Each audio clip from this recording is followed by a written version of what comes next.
saat ku berteduh, ku untai doaku.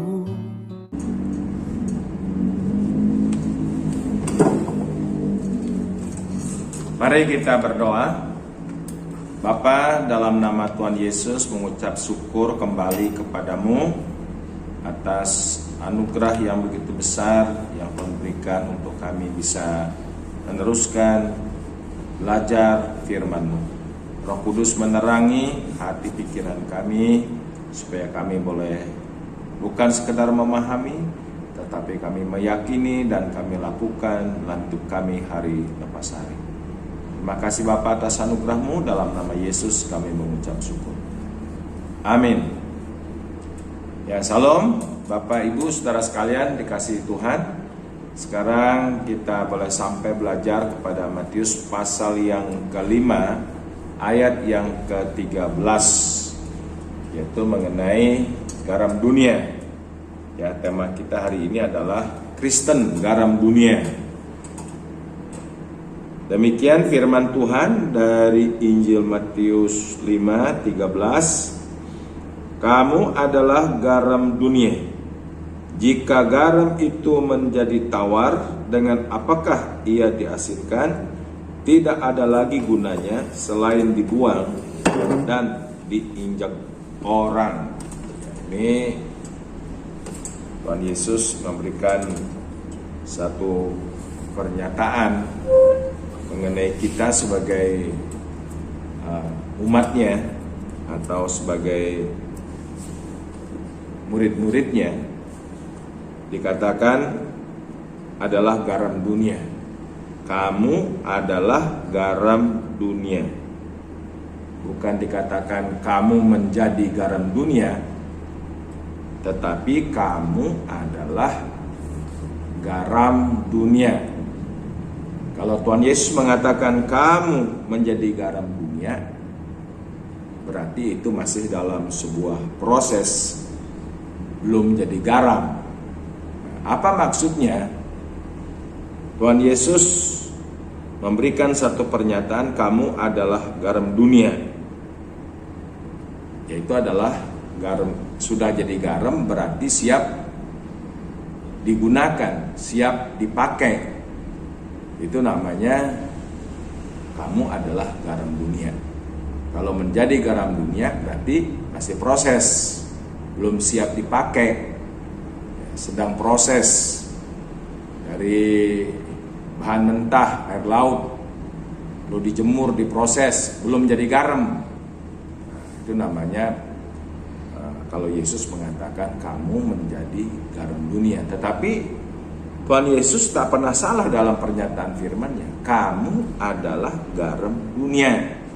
Kalau sudah garam berarti sudah ready. Ya, siap dipakai, siap digunakan. Kalau Yesus mengatakan kita adalah garam dunia, itu berarti ya kita ini harus siap. Keberadaan kita sebagai umat Tuhan, sebagai orang percaya kepada Kristus, harus siap dalam segala keadaan supaya kita ini betul-betul bisa berfungsi atau berperan sebagai garam dunia. Karena memang ini juga adalah merupakan satu hal yang diminta oleh Tuhan dalam hidup kita di tengah-tengah dunia ini, ya, yang banyak tuntutannya, yang banyak persoalan pergumulannya, supaya di tengah-tengah masyarakat dunia ini kita harus siap, selalu siap, tidak boleh tidak siap. Itu memberikan pertanggungan jawab tentang keberadaan kita sebagai orang Kristen, tentang keberadaan kita sebagai pengikut Kristus. Nah, ini harus kita siap dalam setiap waktu memberikan satu pertanggungan jawab. Memang itu yang dikatakan dalam kitab 1 Petrus pasal yang ketiga, ya, 1 Petrus pasal yang ketiga ayat 15 sampai dengan yang ke-16. Tetapi kuduskanlah Kristus di dalam hatimu sebagai Tuhan, dan siap sedialah pada segala waktu. Nah ini, dan siap sedialah pada segala waktu untuk memberikan pertanggungan jawab kepada tiap-tiap orang yang meminta pertanggungan jawab dari kamu tentang pengharapan yang ada padamu, tetapi haruslah dengan lemah lembut dan hormat dan dengan hati nurani yang murni, supaya mereka yang memfitnah kamu karena hidupmu yang saleh dalam Kristus menjadi malu karena fitnahan mereka itu. Jadi kamu adalah garam dunia. Kita ini garam dunia, artinya yang ready, siap dipakai, siap dipergunakan. Artinya kita siap selalu di dalam mempertanggungjawabkan tentang iman pengharapan kita dan juga tentang masalah kualitas hidup kita dalam Kristus Yesus. Ya, di tengah-tengah dunia yang dikatakan semakin jahat, yang bengkok hatinya, di mana banyak orang juga yang tidak suka dengan Kristus, makanya ada ya, antikristus, yaitu orang-orang yang tidak suka kepada Kristus. Orang yang tidak suka kepada Kristus itu pasti mencari-cari kesalahan, mencari-cari kelemahan kita sebagai pengikut Kristus. Nah, Tuhan tahu kita ada di tengah-tengah dunia seperti ini. Karena itulah dikatakan kamu adalah garam dunia. Garam dunia. Sebagai garam dunia harus dalam kondisi yang selalu siap untuk memberikan pertanggung jawab tentang iman percaya, tentang pengharapan, tentang masalah kualitas hidup kita dalam Kristus Yesus. Ini yang pertama, ya, supaya kita sadar betul kita bukan dalam sebuah proses menjadi garam, tetapi kita adalah garam dunia. Ya, dimanapun kita harus siap memberikan pertanggungan jawab tentang semua keberadaan kita di dalam Kristus Yesus. Yang kedua, kamu adalah garam dunia. Garam dunia. Garam itu adalah satu benda yang sangat diperlukan oleh siapa saja. Semua orang perlu garam. Tidak mengenal suku, tidak mengenal agama, tidak mengenal ras. Ya, setiap pribadi, oknum, itu perlu garam. Ya, di seluruh dunia dimanapun manusia ada, tidak ada yang tidak butuh garam. Semuanya butuh garam. Semuanya perlu garam. Karena dia sesuatu yang sangat berguna, diperlukan oleh setiap manusia. Nah, ini juga sebagai satu perenungan. Kalau Tuhan Yesus mengatakan kamu adalah garam dunia, berarti kita adalah pribadi-pribadi yang diperlukan oleh dunia ini, diperlukan oleh setiap orang. Kita harus sadar dengan keberadaan kita. Kalau Yesus memberikan sebuah gambaran kamu adalah garam dunia, sadar pribadi kita ini dibutuhkan oleh setiap orang, oleh dunia ini. Nah, apa yang dibutuhkan oleh dunia ini atau yang dibutuhkan oleh setiap orang, itu adalah sesuatu yang sudah ada dalam diri kita sebagai garam dunia. sesuatu yang tidak dimiliki oleh dunia. Ini Tuhan Yesus menyadarkan kita kembali sebagai sesuatu yang luar biasa, yang dimana dunia semua butuh ini. Kira-kira apa yang dibutuhkan oleh semua orang dalam hidup ini? Ya, semua orang butuh keselamatan yang kekal.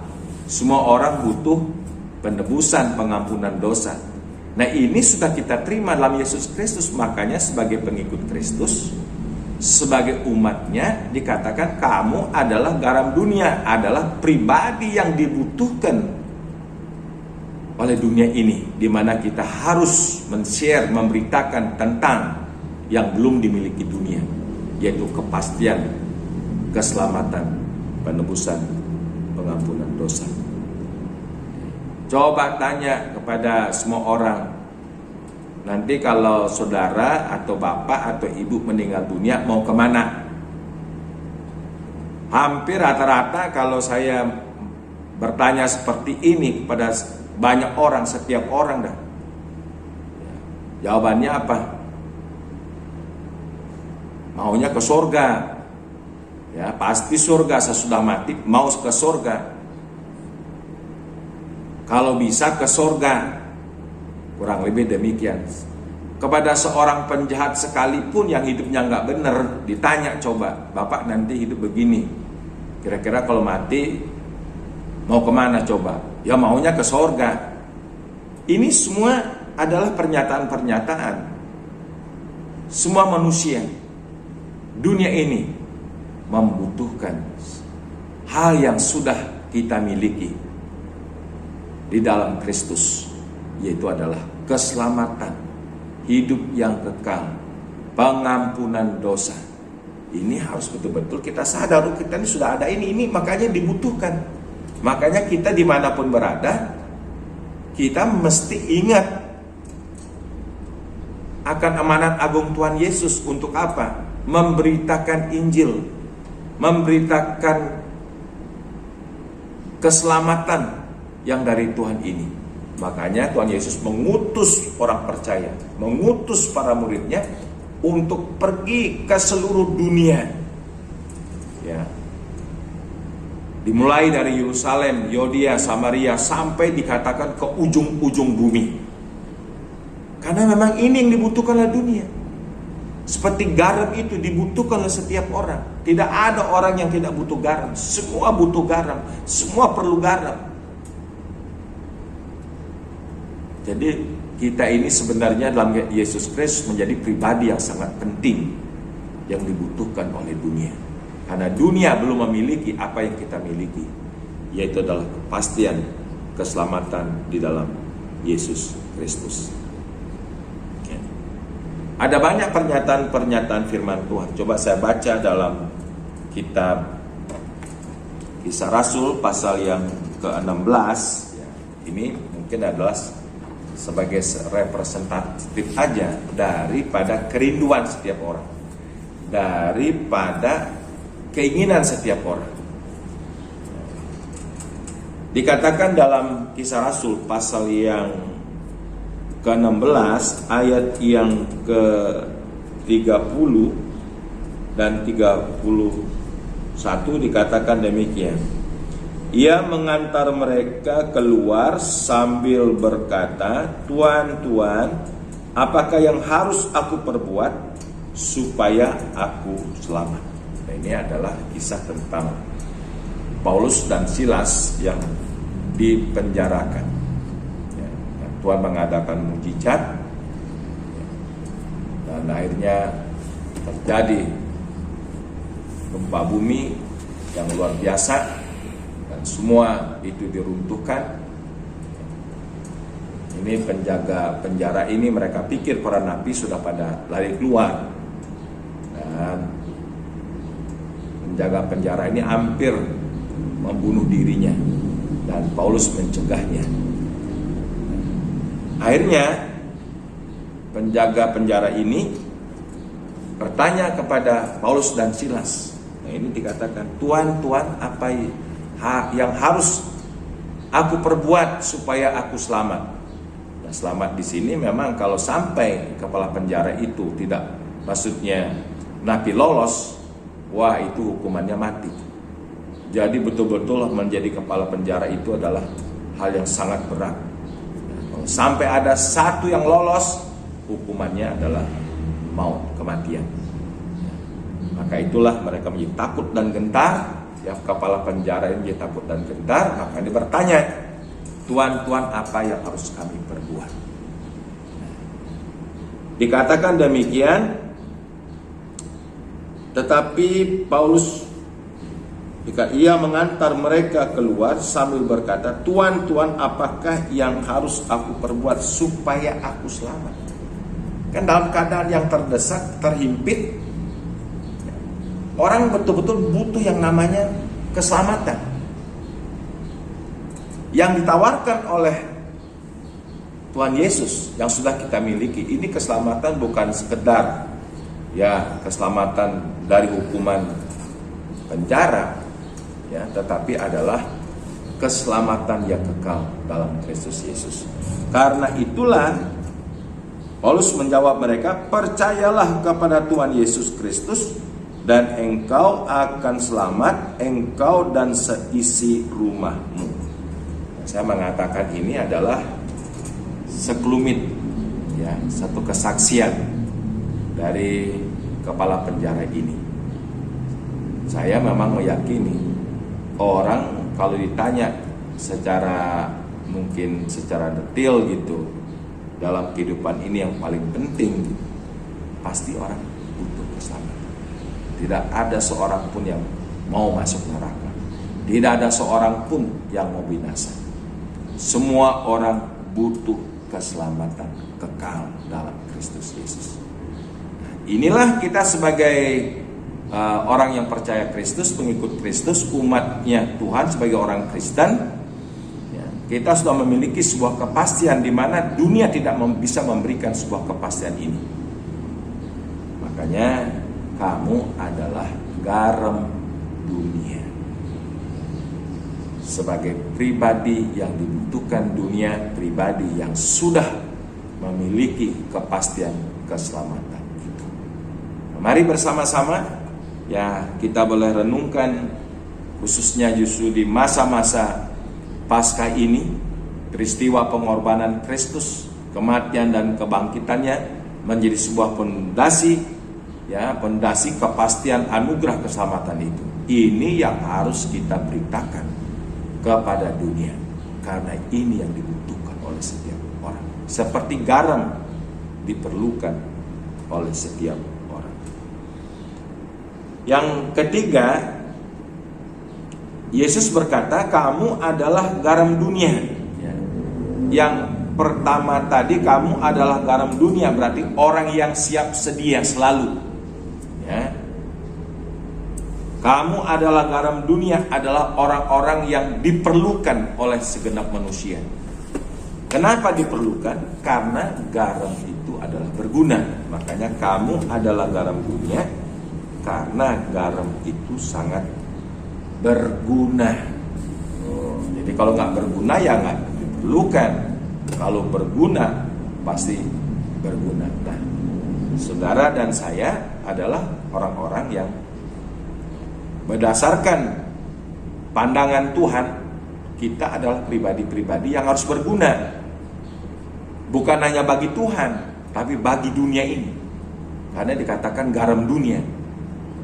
Kita harus berguna bagi dunia. Ya, mungkin saudara dan saya sudah tidak asing, ya, bukan tidak paham, sangat paham sekali apa kegunaan garam itu. Apa fungsi daripada garam itu? Kita semua sudah tahu. Garam itu berguna. Apa kegunaannya? Begitu sangat banyak. Ya. Ada dikatakan ya garam itu berguna memberikan cita rasa, kekasan rasa. Jadi masakan apapun, ya, sayur atau mungkin bikin rujak atau mungkin ada banyak masakan yang lain tuh, garam memberikan cita rasa, memberikan rasa yang khas dalam masakan-masakan. Itu kegunaan garam. Sehingga dengan garam kita merasakan rasa gurih. Ya, pokoknya kalau sayur nggak ada garam, hambar, rasanya memang kurang sedap kita rasakan. Tapi kalau diisi garam, itu rasa sedap. Ada kekasan rasa garam ini. Ya, garam itu berguna untuk pengawet. Itu dipergunakan oleh banyak nelayan ya, dalam penangkapan ikan supaya jangan cepat busuk, maka ikan ini harus diawetkan dengan garam, yaitu mencegah adanya pembusukan. Itu garam, jadi sangat luar biasa sekali kegunaan garam ini. Garam juga berguna sebagai obat. Dia bisa menyembuhkan. Itu garam. Kalau orang sakit gondok itu butuh garam beriodium. Ya. Jadi kalau orang udah sakit perut juga, orang-orang di desa ya hanya urusan bikin oralit. Garam dicampur gula sedikit, diaduk, diminum. Nah, itu banyak orang sudah bisa bersaksi bisa sembuh pulih dari sakit perutnya. Jadi garam itu berfungsi atau berguna sebagai penyembuh, sebagai obat. Wah tuh, kalau kita lihat ini luar biasa kegunaan garam itu. Artinya di sini bahwa eksistensi keberadaan kita sebagai orang Kristen di dalam Kristus Yesus, harus dalam kualitas kehidupan yang baik di tengah-tengah dunia ini. Karena kalau kita dalam Kristus, kita harus menyaksikan Kristus, makanya kita harus menyaksikan kebaikan Kristus dalam kehidupan kita. Dikatakan dalam kitab Filipi, ini juga satu perintah yang luar biasa ya, supaya kita boleh berguna bagi dunia ini. Dikatakan dalam kitab Filipi pasal yang keempat ayat yang kelima. Demikian dikatakan dalam kitab Filipi pasal yang keempat ayat yang kelima. Hendaklah kebaikan hatimu diketahui semua orang. Tuhan sudah dekat. Hendaklah kebaikan hatimu diketahui semua orang. Artinya di sini kita harus menjadi orang yang berguna bagi setiap orang yang ada di sekitar kita. Ini juga satu kesaksian yang harus kita saksikan dalam hidup kita di tengah-tengah dunia. Ya. Sebagai garam atau kita adalah garam dunia. Kita perhatikan baik-baik bahwa saudara dan saya memiliki kualitas kebaikan dari Tuhan yang bisa melebihi kebaikan kesalehan dunia ini. Dunia mengenal juga kebaikan, dunia juga mengenal kesalehan. Mereka juga berjuang dalam kebaikan dan kesalehan. Tetapi mari saja bersama-sama perhatikan bahwa kita dalam Kristus Yesus memiliki kebaikan dan kesalehan yang supremasi. Ya. Ini yang akan berguna di masyarakat. Karena masyarakat kita dikatakan Alkitab, keadaan dunia ini semakin jahat, semakin tidak bermoral.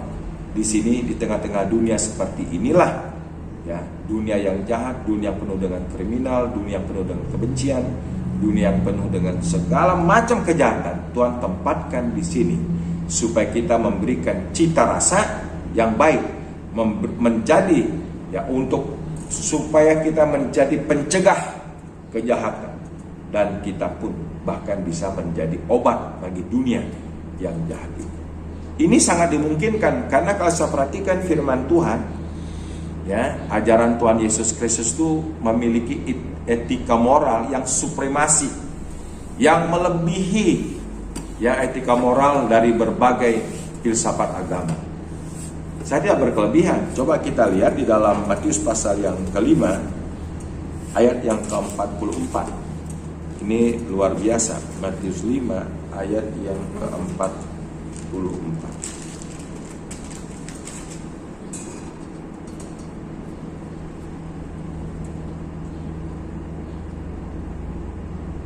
Saya baca dari